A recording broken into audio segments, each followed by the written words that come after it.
I got from a friend, I got this hand sanitizer. It's a lavender hand sanitizer with a very high alcohol content. And when I spread it all over my hands, I breathe it in deep because it smells like gin. And I used to love Beefeater gin. I spent years in a pool of lukewarm Beefeater gin, Beefeater in and out martini, meaning you put the vermouth in the glass. And by the way, if you are a drinker out there, please enjoy this cocktail. And I'll tell you exactly how to do it. I don't usually give cocktail recommendations on the program because I am a degenerate alcoholic. So many people are disturbed when I do that. But take some vermouth, extra dry vermouth, you swirl it around the glass, you throw it out, in and out, in and out. The martini go right out there. Then you take the gin, you stir the fucking gin. You don't shake it like you're a 24-year-old fucking bartender in West Hollywood who's fucking shaking the gin and trying to see how many cocks she can fit in her so she can pay her rent. That ain't it. Okay? You're not shaking a fucking thing and bruising the goddamn gin, waiting for your fucking seeking arrangements date to pick you up and take you to his fucking house. Enough. You're stirring the gin. You stir it. Shaking it bruises it. It's a line from James Bond. It's absolutely true. And let me tell you right now, I threw my life away for this drink. I mean, I threw my life away for this drink. This studio's in an apartment in Hollywood. I am more talented than 90% of people that live in this city, and they all live in castles. So the reality is I am fucked, and it was because of this cocktail. I've not had a meaningful relationship in my life because of this cocktail. I have very few friends. And the ones I have that I've had for a very long time, I strongly dislike. I have no honesty with myself or others. I am a shell of a human being, genuine shell of a human being. I live to entertain people, to make them happy for nothing, for no reason. I barely enjoy that. It's just what I have to do. I'm built to do nothing else. I'm just a vector of negative energy that will either go into a heroin needle or go into a stupid joke. I tell it fucking, the giggle pig, which should be the name of a comedy club and isn't. Welcome to the Giggle Pig. Don't take out your phones. This is art. But what I'm saying is all of that happened. I should have came out of the closet earlier.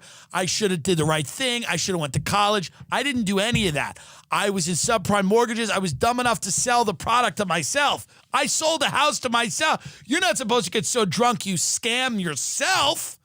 I scammed myself. The Enron idiots weren't buying their own bad shit.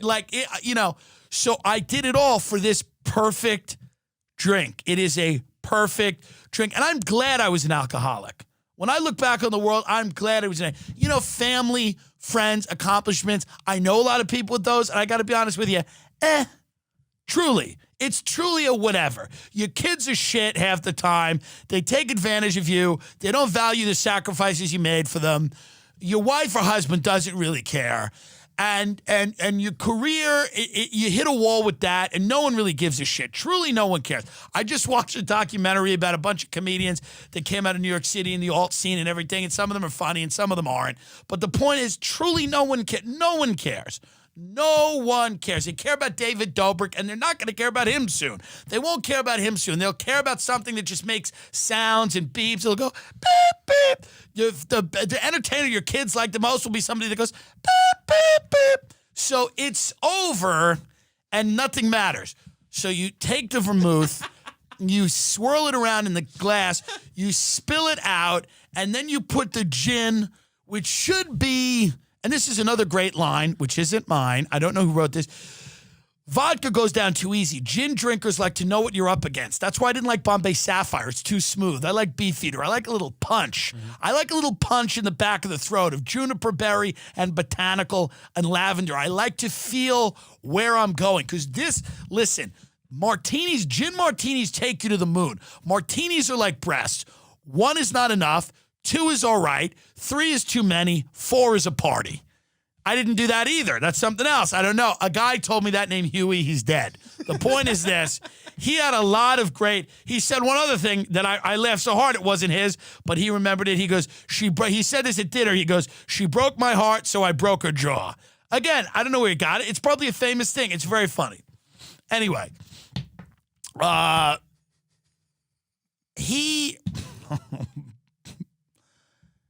was I saying? You're just describing. Yeah, so the drink. It takes you to the moon. It takes you to the moon. You get fucked up. When you get banged up on martinis, you get banged the fuck up. You do not, I mean, it's a boom. Like it's no work. Like you're at work the next day with a pounding headache. It's a real hangover. You got to do a couple of Percocet in the morning or a couple of Vicodin with that fucking Starbucks latte and that Newport or Marlboro Menthol Light or Marlboro Light or Marlboro Red or Parliament. You get the idea. Or vape. The point is, and I've smoked all those cigarettes. That's why I went through them. Yeah. The point is, I used to smoke Basic unfiltered. Yeah. Back when I was a kid. I was 13 years old. Me and my friend Shay got a pack of Basic unfiltered. We got a pack one day of Benson and Hedges. We used to just buy different types of cigarettes. L&M, Liggett and Myers. What about a good documentary about cigarettes? Not about how fucked up they are, about the tradition of tobacco, which did probably have to do. That gets into slaves, but not that.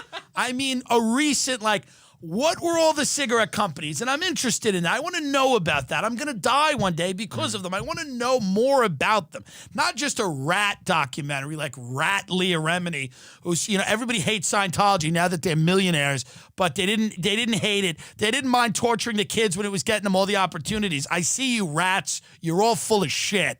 Okay? You don't do something for 30 fucking years and then decide it's not for you. Shut the fuck up. Go out like the fucking mafia and suck David Miscavige's dick. All right. Anyway, the drink. This is my point here. I keep getting away from this. But the drink, you put the vermouth in, put the gin. No olives. Olives are for women. My boss told me that. My boss, who's guy named Tim that I worked for in mortgages, had a scar across his face. I said, how'd you get that? He goes, I was thrown out of a car at 4 years old through the windshield. I said, that's crazy. He goes, yeah. He goes, it taught me about responsibility. No one knew what that meant. No one asked him.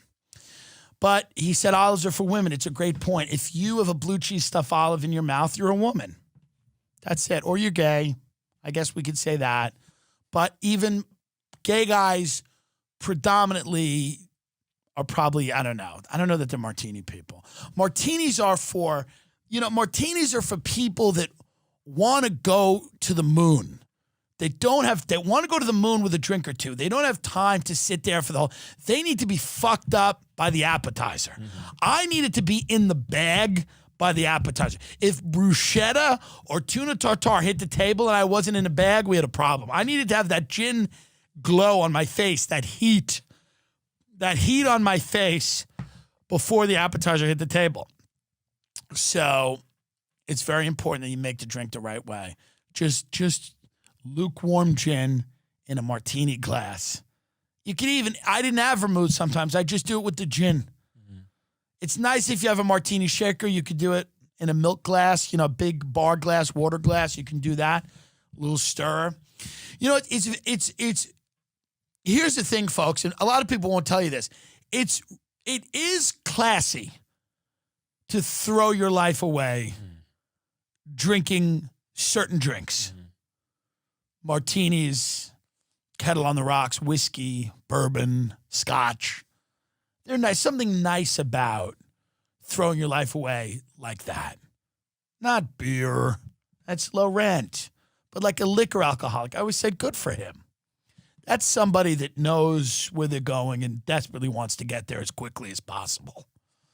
When you were boozing it up, you drank beer, right? Light beer. That's light beer. I mean, how can you even be proud of that? But you didn't even have a good. What did you drink from college to what? You were till what? Till like 19 to like 25. Yeah. I would say that was me too. I think I was like 19 to 25 because I was drugs from 13 to 20, and of course from 20 to 25 as well. But I got into booze when I was done with all the other drugs. Yeah. When I quit everything else, I moved into booze. I graduated to booze. The good old Kettle One on the rocks with a black fly in the glass from the good old bartenders at Lisa's Lounge. But that's what I mean. You know, I threw my entire life away for that drink, and I don't regret it either. It was a great, there's nothing better than a Sunday afternoon getting shit-faced and going to sleep in your car. Yeah.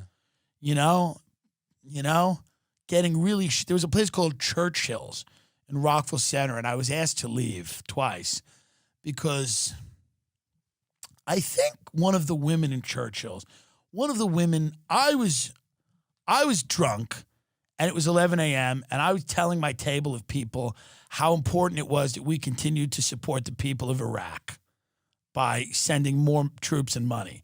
And I was screaming at the top of my lungs and yelling, and a woman started screaming at me from across the, you don't know what you're talking about. And I was screaming, and I was drunk. I think I called her a terrorist.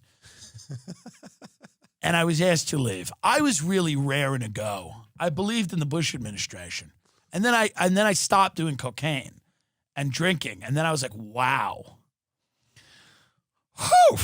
It's amazing what happens when you start looking at things through the lens of somebody that's, not doing cocaine and drinking daily.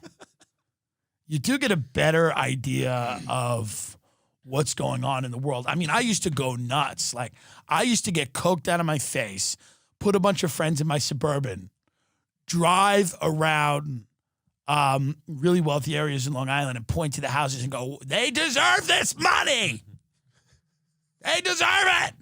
They're better than we are. Screaming, sweating, screaming. And my friends would be like, yeah. Back of the car, they were terrified. They're like, are we going to die?